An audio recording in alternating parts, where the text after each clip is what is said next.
Hi, this is Emma, and welcome to Esoteric Detective. There is a growing movement that believe the footage and pictures taken on the moon by astronauts were faked. The reason it was faked, if it was indeed faked, could be a number of reasons. The main theory, if true, does not disprove we landed on the moon. It just means that for whatever reason, NASA faked the footage and pictures taken by astronauts when they landed on the moon. The thrust of the theory is that all footage and pictures of the moon landings were taken in a film studio under controlled conditions. Now, just to be clear, I am not saying the moon landings were faked. And I am not saying they were not faked.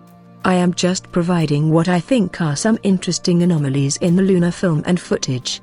So stay tuned as Esoteric Detective investigates 6 things that might prove the moon landings were shot in a studio. Number 6. The layered crosshairs. In the pictures, in fact many pictures, from NASA's own archive, which they said were shot on the moon, feature the strange anomaly of having the crosshairs behind objects. This could only happen with a false crosshair. Many objects are shown to be in front of the crosshairs, including the American flag in one picture and the lunar rover in another. This, moon hoax theorists say, is proof that the photos have been tampered with, or doctored. To this day, the only explanation being offered is that the crosshairs are sometimes bleached out of the photo, and this is why they appear sometimes behind objects in the foreground. I will leave it up to you, whether you believe that or not. Number 5. Lack of stars. In all photos taken and all footage of the moon landings, there is no images of the stars. Theorists state that the reason behind this is that it would have been too complex to get the stars right in every scene that was staged, so NASA had to do away with the stars completely. To this day this has remained a mystery, even though critics of the moon hoax have stated that it is the light reflected off the moon, and the exposure setting on the cameras the astronauts use, make the stars impossible to see. This is strange though, considering you can take pictures of stars from Earth in much lower quality and still see them. Number 4. Hidden cables. In a number of film scenes of the astronauts moving about on the moon, theorists have pointed out that there is evidence of cables being used.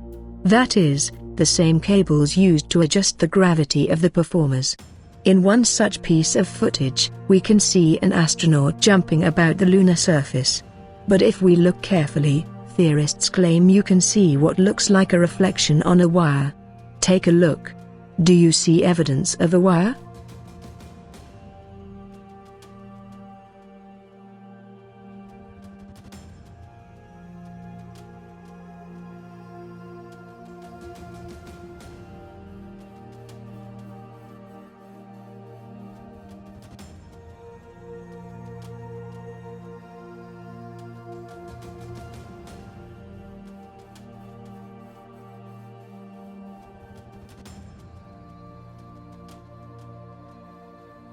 Number 3. Lack of impact crater. Theorists have pointed out that if NASA really landed us on the moon, there would be a blast crater underneath the lunar module to mark its landing. But so far, no blast crater has been found in any photos anywhere near the lunar module. The surface of the moon is covered in fine lunar dust, and even this doesn't seem to have been displaced in photographic evidence. There is not only no blast crater, but there is no dust on any of the landing pads of the lunar module. It is like the lunar module was just placed in the location by a crane. Also note the complex flight controls of the lander only a short time prior to landing on the moon. Take a look at how hard it was to control just a few weeks before the moon landings.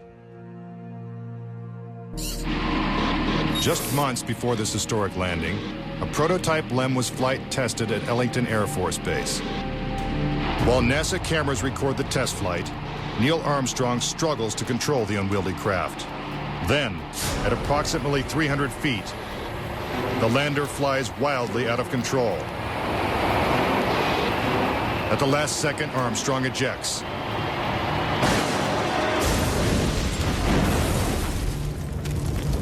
And floats to safety. If the lander was so unstable and difficult to fly in the controlled environment of Earth, then how could the LEM land 6 times flawlessly in the alien environment of the Moon? Number 2. The waving flag. When the first moon landing was shown on live television, viewers could clearly see the American flag waving and fluttering as Neil Armstrong and Buzz Aldrin planted it. The obvious problem here is that there's no air in the moon's atmosphere, and therefore no wind to cause the flag to blow. Explanations for this could have been just the movement of the astronauts' hands on the flag. And it is also worth pointing out that in a vacuum, the flag would move differently. It would have more not less motion. But what do you guys think? Number 1. The duplicate backdrop. The 2 photos from the Apollo 15 mission shown clearly here have identical backdrops, despite being officially listed by NASA as having been taken miles apart. One photo even shows the lunar module. But when all photographs were taken, the module had already landed, so how can it possibly be there for one photo and disappear in another? Theorists state that this is the smoking gun proof that NASA simply used the same backdrop when filming different scenes of the moon landing. To this date, NASA's only reply to this anomaly is the moon is much smaller than Earth, so horizons can appear significantly closer to the human eye. A reply that makes no sense whatsoever, even to laymen. What do you guys think? Do you think the footage was hoaxed? Do you think that maybe NASA did go to the moon, but hoaxed the footage maybe? Or are all the anomalies presented easily explainable and NASA never hoaxed the footage or the moon landings? Stay tuned and subscribe to Esoteric Detective to keep up to date with the strange and unusual, and please give a thumbs up if you liked the video. Until next time, keep an eye on the hidden order behind the visible. That's one small step for man, one giant leap for mankind.